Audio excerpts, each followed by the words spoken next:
माझ्या महाराष्ट्रातील बांधवांनो, भगिनी आणि मातांनो, नमस्कार. जय महाराष्ट्र. काय बोलू, कारण गेले काही दिवस त्याच गोष्टी पुन्हा पुन्हा सांगतोय. दिवस एक एक एक एक एक एक उजाडतोय, मावळतोय. नवीन दिवस उजाडतोय, तोही मावळतोय. अनेक जण मला प्रश्न विचारतात. म्हणजे प्रश्न तोच आहे जो तुमच्याही मनात आहे, माझ्याही मनात आहे. एकूणच हे जे काही युद्ध चालू आहे, मला एका लता दीदींच्या गाण्याची आठवण आली. संपूर्ण जगाची अवस्था सरणार कधी रण, याच परिस्थितीत आहे. वाट बघतोय आपण, हे रण संपणार कधी. आणि हे रण लढताना, युद्ध लढताना मागेही आपल्याला बोललो होतो की शत्रू समोर असेल तर आत्तापर्यंत आपण हिंदुस्थानी सगळे जे आहेत, सगळे माझे महाराष्ट्रातले माता भगिनी बांधव आहेत, त्यांनी एक गाव दोन तुकडे करून ह्या शत्रूचा कधीच नायनाट केला असता. पण हा शत्रू दिसत नाही आहे ना, तीच तर पंचायत आहे. आणि हा शत्रूसुद्धा एवढा विचित्र आहे की तो आपल्याच लोकांच्या माध्यमातून आपल्यावरती हल्ला करायला बघतोय. पण तरी देखील आपण सर्वांनी जो एक अभूतपूर्व पराक्रमच, मी म्हणेन, होय पराक्रमच आहे, अभूतपूर्व पराक्रम केलेला आहे की संयम, धैर्य, हिम्मत, जिद्दीने लढतो होता आपण. आणि ही जिद्द, मला खात्री आहे उद्या हे आपलं युद्ध सुरू होऊन, म्हणजे महाराष्ट्राचं 6 आठवडे पूर्ण करतो आपण. 6 आठवडे फार मोठा काळ आहे. गेल्या वेळेला बोललो होतो तेव्हा 5 आठवडे पूर्ण केले होते. आता 6 आठवडे उद्या पूर्ण करू. आकडेवारी काय आहे, महाराष्ट्रामध्ये काय चाललेलं आहे, अनेकांना प्रश्न पडतो. मुंबईत काय चाललंय, महाराष्ट्रात काय चाललेलं आहे. मी नम्रपणाने आपल्यासमोर काही माहिती ठेवतो आहे. याचा अर्थ असं नाही की इतर देशामध्ये इतर राज्य काही कमी करतात, असं नाही आहे. पण आजपर्यंत म्हणजे मी तुमच्याशी बोलतोय, हा आकडा माझा कालचा आहे. त्याच्यानंतर कालची रात्र आणि आत्ता 1 वाजतोय. 1 वाजेपर्यंत आणखीन हा आकडा पुढे सरकलेला आहे. आणि तो आकडा आहे आपण महाराष्ट्रामध्ये किती टेस्ट केलेले आहेत. एक जे काही सगळीकडे काहूर उठतं ना, टेस्ट करा, करतोय आपण टेस्ट. जसं जसं आपल्याला शक्य होतंय तसं आपण या सगळ्या सोयीसुविधा वाढवतो आहोत. आत्तापर्यंत माझ्याकडे जो आकडा आहे, आत्तापर्यंत म्हणजे हा कालचा, मी पुन्हा एकदा सांगतो, काल संध्याकाळपर्यंतचा साधारणतः 66,796, म्हणजे 66,800 पर्यंत ह्या टेस्ट झालेल्या आहेत. त्याच्यामध्ये किमान 95% ह्या टेस्टमधले जे आपल्या व्यक्ती होत्या त्या निगेटिव्ह आलेल्या आहेत. म्हणजे त्यांना ह्याचा प्रादुर्भाव झालेला नाही. 66-67,000 ह्या टेस्ट झाल्यानंतर मग जे चित्र आपल्यासमोर आहे ते हेच आहे की साधारणतः 3,666-67,000 टेस्ट केल्यानंतर त्याच्यात 3,600 हे पॉझिटिव्ह आलेले आहेत. एकूण आत्तापर्यंत त्यातले 300-350 हे कालपर्यंत सांगतोय, ज्यांना ह्याचा प्रादुर्भाव झाला होता त्यांना बरं करून आपण घरीसुद्धा सोडलेलं आहे. आत्तापर्यंत सुद्धा एक आपण समाधान मानू शकतोय की जेवढे काही पॉझिटिव्ह रुग्ण आपल्याला सापडत आहेत त्यांच्यात किमान 70 ते 75% हे अतिसौम्य किंवा ज्यांना अजिबात लक्षणं नाहीत या वर्गात मोडत आहेत. आपल्याकडे जवळपास आज 52 रुग्ण हे थोडेसे मध्यम गंभीर ते अतिगंभीर या वर्गामध्ये मोडत आहेत. आपलं आता लक्ष आहे हे जे गंभीर आहेत त्यांना वाचवणं.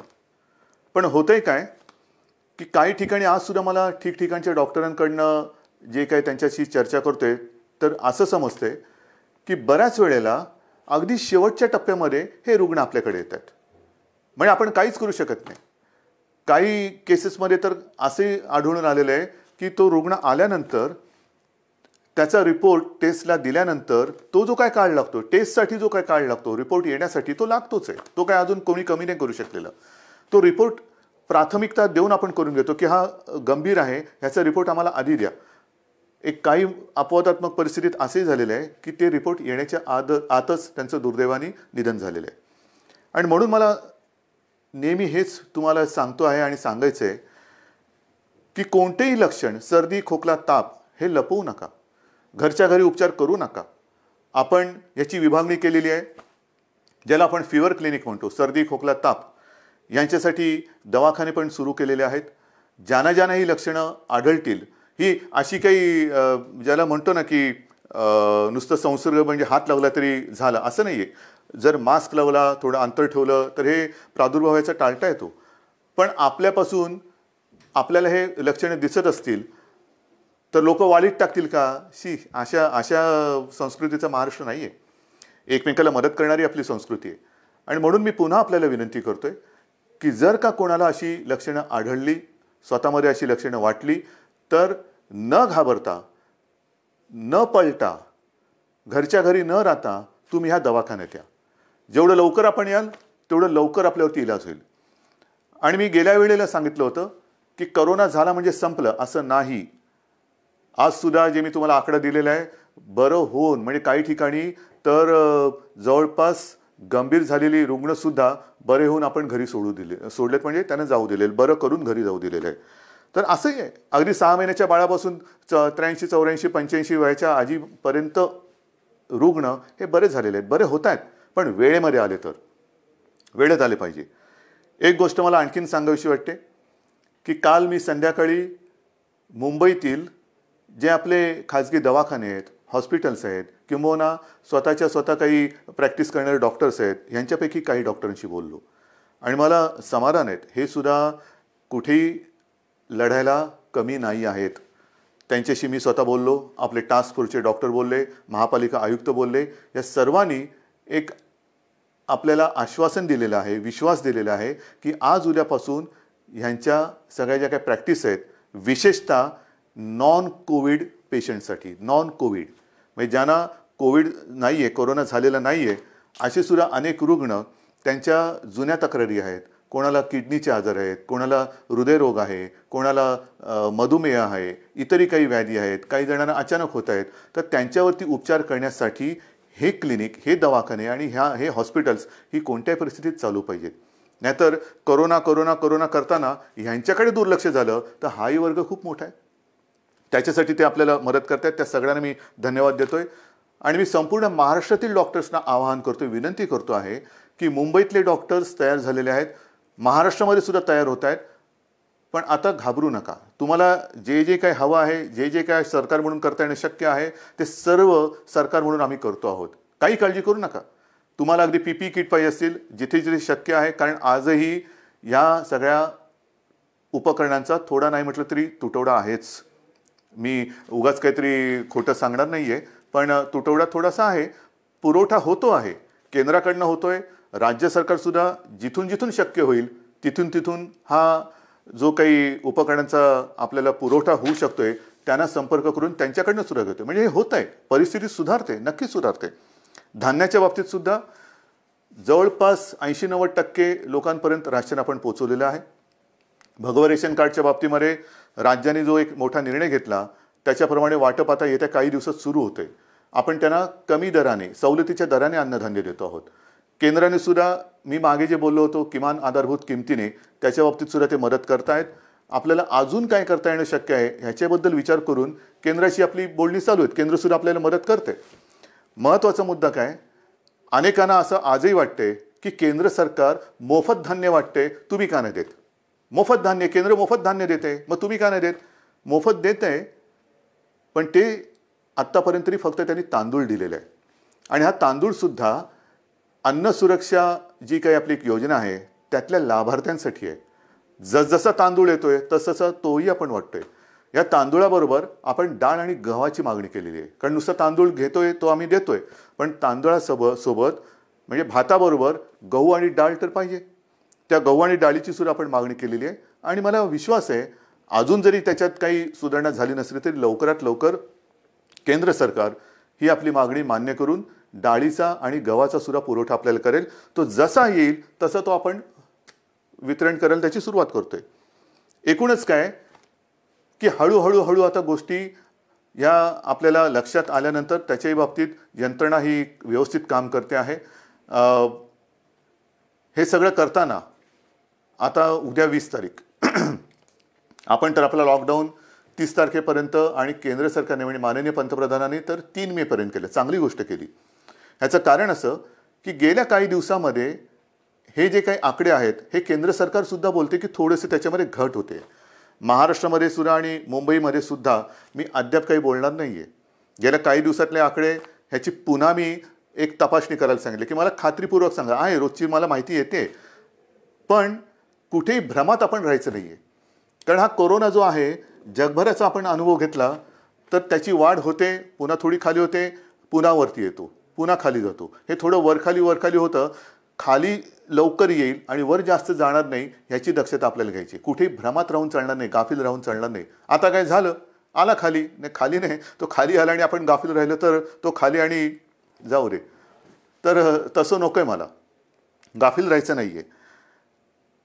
आज मला महत्त्वाचं जे सांगायचं आहे की 20 तारखेपासून जे काही सगळं ठप्प झालेलं आहे, अर्थचक्र आपलं या कोरोनाच्या चिखलात रुतलेलं आहे. अर्थचक्र हे पुन्हा फिरवायलाच पाहिजे, नाहीतर कोरोनातून आपण बाहेर पडू आणि आर्थिक संकटात म्हणजे आगीतून फुफाट्यात. आणि त्याच्यासाठी उद्यापासून परत एकदा गणपती बाप्पा मोरया करून काही ठिकाणी आपण याला मोजक्या आणि माफक स्वरूपात परवानगी देत आहोत. त्याबद्दल सुद्धा मला थोड्याशा गोष्टी स्पष्ट करायच्या आहेत. आता एकूण राज्याचं जर का चित्र आपल्या डोळ्यासमोर आणलं तर काही जिल्हे सुदैवाने हे 0 रुग्णाचे आहेत. 0, तिकडे एक सुद्धा रुग्ण नाही आहे आणि तो होताही कामा नये. काही ठिकाणी जे थोडेसे होते त्याच्यात आता घट येत म्हणजे नवीन रुग्ण नाही आहे आणि त्याच्यात वाढ होत नाही आहे. ते सुद्धा बरे होऊन घरी चाललेले आहेत. मग आपण थोडे झोन केलेले आहेत, red zone, orange zone, green zone. Red zone साहजिकच आहे, जिकडे आज देखील रुग्णांच्या संख्येमध्ये वाढ होते ते रेड झोन आहेत. ऑरेंज झोन जिकडे रुग्ण आहेत पण नवीन वाढ तशी झालेली नाही आहेत. आणि तिसरं ग्रीन झोन म्हणजे तिकडे 0 आहे. तर ह्या खास करून ग्रीन झोनमध्ये आणि ऑरेंज झोनमध्ये आपण माफक स्वरूपामध्ये उद्योगधंद्यांना परवानगी देतो आहोत. ह्याबद्दल सूचना या तळागाळापर्यंत गेलेल्या आहेत. आजपर्यंत आपण काय करत होतो, फक्त आणि फक्त जीवनावश्यक वस्तूंच्या उद्योगांना आणि त्याच्या मालवाहतुकीला परवानगी देत होतो. आता जिथे जिथे शक्य आहे त्या उद्योजकांना सुद्धा आपण सांगतो आहोत की जर तुम्ही तुमच्या मजुरांची काळजी, कर्मचाऱ्यांची काळजी तुमच्या त्या आवारात घेत असाल, आम्ही धान्य पुरवठा करू, तुमचं रॉ मटेरियल येईल, सगळं काम तुम्ही करा, मजुरांची ये जा होता कामा नये. कारण हे जे काय माल वाहतूक वेगळी आणि व्हायरस वाहतूक वेगळी. आपल्याला व्हायरस वाहतूक नाही करायची, आपल्याला माल वाहतूक करायची. म्हणून माल चालू राहील, त्याची वाहतूक चालू राहील, पण व्हायरस बंदी ही राहणारच. व्हायरसची वाहतूक होणार नाही. ही व्हायरसची वाहतूक ही कळत नकळत होते आहे. आणि म्हणून आता मला कोणताच धोका पत्करायचा नाही आहे, अजिबात नाही आहे. जे तुम्ही आत्तापर्यंत सहकार्य केलेत मला माहिती आहे खूप कठीण आहे. काही न करता शांत बसून राहायचं ह्याच्यासारखी दुसरी मला नाही वाटत दुसरी कोणती शिक्षा असेल. पण ती शिक्षासुद्धा तुम्ही एक तुमचं कर्तव्य म्हणून भोगता आहात, सोसता आहात. तुम्ही शिस्त पाळताना मी दुसऱ्याला शिस्त नाही मोडू देणार, अजिबात नाही. कारण ती आता परवडणार नाही आपल्याला. आणि त्याकरता आपण ह्या काही गोष्टी सवलती म्हणा किंवा थोडीशी एक हातपायाची म्हणजे बराच वेळ अंग आखडून गेल्यानंतर हळूहळू आपण सुरू करतो ना, तसं सुरू करायचं आहे. एकदम उठून उड्या मारायला लागला तर पुन्हा काहीतरी व्हायचं. तर तसं नाही, हळूहळू शिथिलता आणत आपण पुन्हा पूर्वपदावरती यायचं आहे. आणि त्याच्याकरता ह्या काही ज्या मुभा म्हणतोय त्या आपण देतो आहोत. त्याच्यामध्ये साहजिकच आहे, शेती आणि कृषी याच्यात पहिलेही बंधन नव्हतं, आताही राहणार नाही. जीवनावश्यक वस्तू, त्यांचा पुरवठा, त्यांचं उत्पादन ह्याच्यात कुठेही एक रुकावट येणार नाही. इतरही काही ज्या काही गोष्टी आहेत त्याची सुद्धा वर्गवारी केलेली आहे. केंद्राकडनं सुद्धा आत्ताच एक सूचना आलेली आहे, सूचनाची नियमावली आलेली आहे, त्याच्याप्रमाणे सुद्धा काही होईल. म्हणजेच काय की एक लक्षात घ्या की जिल्ह्याच्या विषयी आपण उघडत नाही आहोत, अजिबात नाही. या जिल्ह्यातून त्या जिल्ह्यात जायला अजूनही परवानगी दिलेली नाही. फक्त माल वाहतूक होत राहील, पण आपण तर घरातच राहायचं आहे. जिल्ह्यातल्या जिल्ह्यात जिथे म्हणजे हे जिल्हे जिथे त्याच्यात काही 0 आहे, ग्रीन झोन आहे, तिथल्या तिथे म्हणजे तिथे आता कोरोना नाही आहे, त्याच्यात आपण तिथल्या तिथे ये जा करायला देतोय. दुसऱ्या जिल्ह्यात त्या जिल्ह्यात देतोय. पण ह्या जिल्ह्यातली माणसं त्या जिल्ह्यातली माणसं ह्या जिल्ह्यात, हे आता तरी आपण होऊ देत नाहीये. किमान 3 मे पर्यंत तरी ही बंधन आपल्याला पाळायचे. आणि हे करताना मला साहजिक आहे की काही जणांच्या मनासारखं होतंय ते आपल्याला आशीर्वाद देत आहेत, माझं कौतुक करतायत, उद्धवजी चांगलं काम करतायत. काही जणांच्या मनासारखं होत नाही आहे, साहजिकच आहे, ते माझ्यावरती थोडेसे रागावले असतील. खास करून मी माझ्या पत्रकार बांधवांना सांगतोय, पत्रकार बांधव, कारण काल आपण एक नियम सगळ्यांना सांगितला की वृत्तपत्रांवरती बंदी नाही आहे, अजिबात नाही आहे. वृत्तपत्र ही जसं आपण पेपर स्टॉल म्हणतो तिथे उपलब्ध करायला काही हरकत नाही आहे, पण खास करून मुंबई पुणे जिथे रेड झोन आहे तिथे मात्र घरोघरी वृत्तपत्र आज तरी टाकू देणं हे मला योग्य वाटत नाही आहे. मला कोणाशी वाद नाही करायचा की याने काय होतं त्याने काय होतं, नाही. कदाचित माझी भीती अनाठही असेल, भीती अयोग्य असेल. मला कोणी वाईट म्हणतील म्हणू देत, मी महाराष्ट्रासाठी वाईटपणा घ्यायला तयार आहे, जरूर तयार आहे. जर माझ्या महाराष्ट्राचं भलं होणार असेल आणि त्याच्यासाठी मी वाईट ठरत असेल तर मी वाईटपणा घ्यायला तयार आहे. अत्यंत नम्रपणाने, जसं तुम्ही माझं कौतुक करता तसंच हा वाईटपणासुद्धा मी स्वीकारायला तयार आहे. पण कृपा करून आत्ता ह्या आणीबाणी म्हणजे हे आरोग्यविषयक आणीबाणी असताना त्याच्यात मला कोणताही धोका घ्यायचा नाही आहे. अयोग्य योग्य हे उद्या कळेल, पण समजा कुठे काही फटकन काही घडलं तर मला आता मुंबई पुणे आणि इतर कुठे काय असेल तिथे हे कोणत्याही परिस्थितीत संकट संपवायचं आहे. आणि म्हणून मी आपल्याला सगळ्यांना सांगतो की आजपर्यंत जसं तुम्ही मला सहकार्य केलं तसंच सहकार्य हे मला नाही, आपण आपल्याला स्वतःला सहकार्य करतोय. याचं कारण आज तरी या रोगावरती औषध आलेलं नाही, कोणती लस आलेली नाहीत, प्रयोग सुरू आहेत. पण असं ठामपणे कोणी सांगत नाही हे औषध घ्या म्हणजे पी हळद आणि हो गोरी, असं काही नाही आहे. अजूनही असं सापडलेलं नाही आहे. ते सापडेल तेव्हा हे सगळीकडे होईल, मग ही भीती कमी होईल. पण आत्ता तरी याच्यापासून लांब राहणं हे एवढाच हा एकच उपाय आपल्याकडे आहे.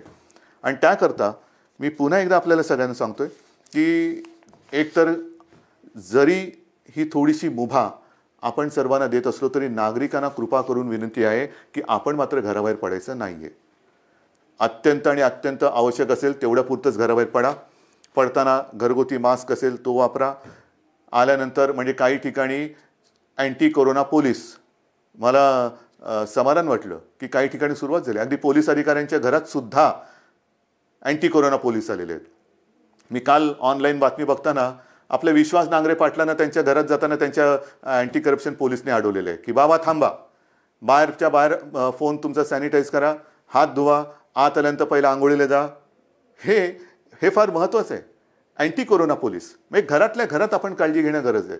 आपल्या मातापित्यांची काळजी घेणं, विशेषतः ज्यांना हे काही विकार असतील, डायबिटीज असेल, हृदयविकार असेल, इतरही काही मधुमेह असेल, ते वेळच्या वेळेला औषध घेत आहेत की नाही आणि त्यांची ही सगळी जी लेवल आहे, हे जे काही विकार आहेत ते मर्यादेच्या आत राहतात की नाही हे बघणं हे आपल्या घरातल्या सगळ्यांचं कर्तव्य आहे. काही ठिकाणी मला अशी मेसेज येत आहेत की लहान मुलं आपल्या वाढदिवसाचे पैसे, आपल्या खेळण्यासाठी साठवलेले पैसे, कोणी सायकलसाठी साठवलेले पैसे हे मुख्यमंत्री सहायता निधीला देत आहेत. काय बोलायचं या मुलांना? कौतुक तर केलंच पाहिजे, आशीर्वाद तर दिलेच पाहिजे, पण मी ह्या बाळगोपाळांना सांगतो की तुम्ही काळजी करू नका. अहो आम्ही आहोत, ही माझ्यासोबतची जी पिढी आहे ती समर्थ आहे आणि हे सगळं युद्ध चाललंय हे तुमच्या भवितव्यासाठीच चाललेलं आहे. मला कल्पना आहे की पैसा करून ती एक गंमत असते, पैसा साठवणं आणि त्या साठवलेल्या पैशातून स्वतःसाठी या काही गोष्टी करणं. म्हणजे अनेक ठिकाणी घरात ह्या गोष्टी अशा आहेत की हट्ट नाही करायचा. आपल्या खाऊचा पैसा असेल, वाढदिवसाचा पैसा असेल, हा साठवत ते करायचं. तुम्ही नका करू, आम्ही आहोत, आपण खंबीर आहोत, सरकार खंबीर आहे, ही पिढी खंबीर आहे. आज सुद्धा मुख्यमंत्री सहायता निधीला मदत येते. CSR फंड मग तिकडे चालतो इकडे चालत नाही, मला तर त्या राजकारणात जायचंच नाही आहे. पण CSR फंडासाठी सुद्धा आपण एक वेगळा निधी त्याचा अकाउंट सुरू केलेला आहे. ज्यांना CSR म्हणून द्यायचं आहे मुख्यमंत्री सहायता निधीला, त्यांना CSRसाठी एक वेगळा अकाउंट आपण उघडून दिलेलं आहे. या सगळ्या गोष्टी करतो. आणि त्याचबरोबरीने घरामध्ये राहून थोडीशी एक अस्वस्थता येते, बेचैनी येते, काय करायचं कळत नाही, मग कोणाला विचारायचं, घरी कोण आहे. 2 गोष्टी आपण सुरू केलेल्या आहेत. एक तर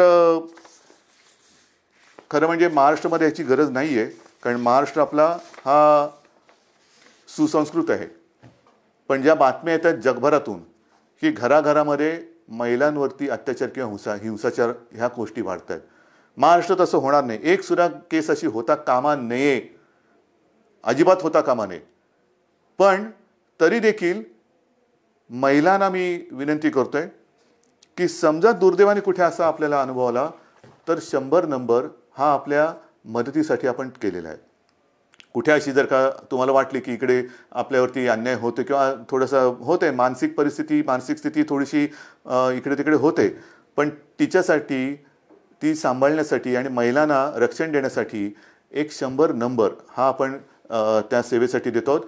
दुर्दैवाने जर का अशी कुठे घटना घडत असेल तर 100 या नंबरवरती माझ्या माता भगिनींनी फोन करावा. तत्काळ आपलं महाराष्ट्र सरकार आपला भाऊ म्हणून आपल्यासोबत आपल्या मदतीसाठी धावून आल्याशिवाय राहणार नाही. आणि हे सांगत असताना मी आणखीन 2 नंबर आपल्याला सांगतोय, कारण इतके दिवस घरी राहिल्यानंतर मन अशांत होणार, मनात बेचैनी वाढणार, एकटेपण वाटणार, काय करावं कळत नाहीये, थोडंसं वैफल्य वाटणार. मग काय करायचं? तर त्याच्यासाठी सरकारने 2 नंबर आपल्यासाठी दिलेले आहेत. घेता लिहून? कागद पेन आहे हातामध्ये? ठीक आहे, बघा पटकन.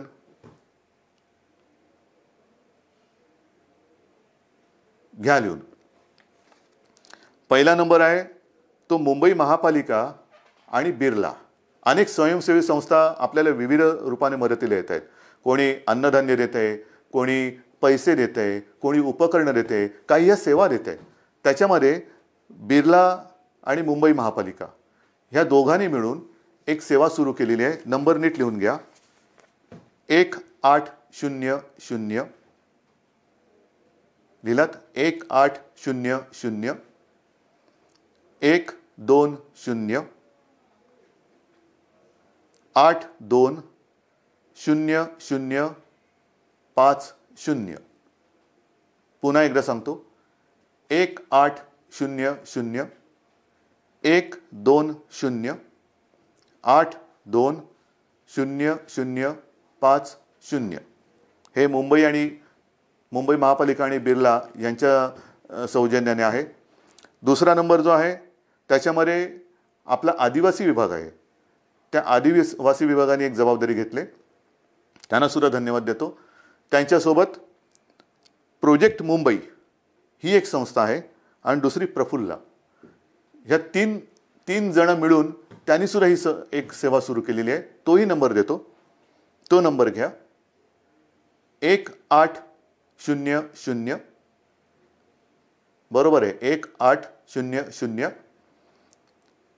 102 4040. सांगू परत? घ्या.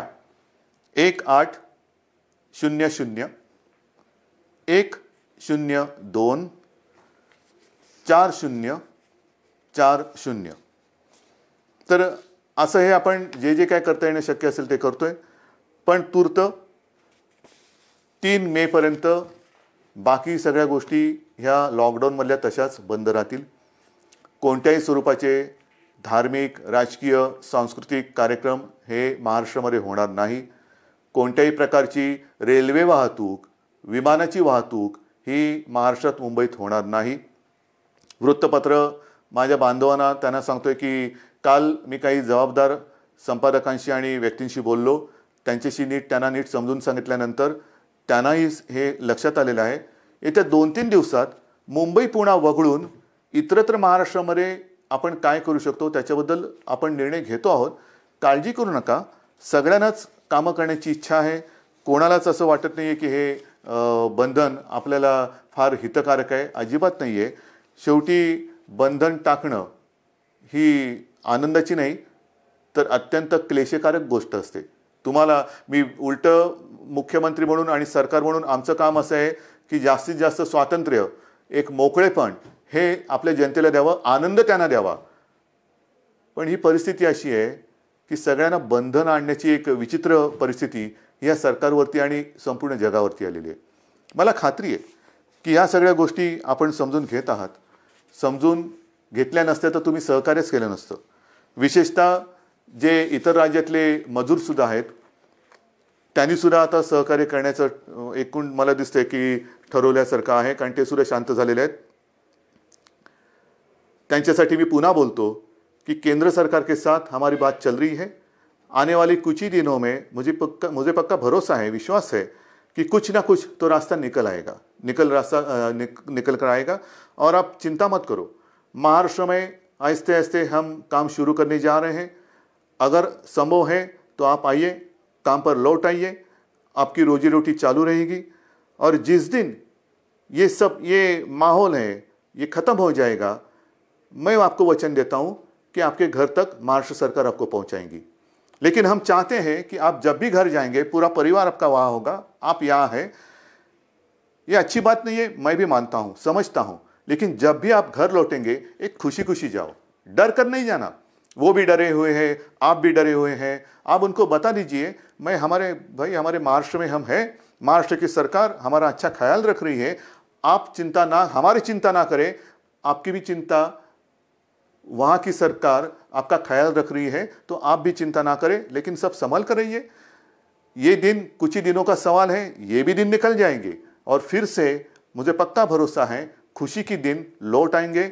और इन शब्दों के साथ सबको मैं आभार व्यक्त करता हूँ, धन्यवाद देता हूँ. सगळ्यांना जय हिंद, जय महाराष्ट्र.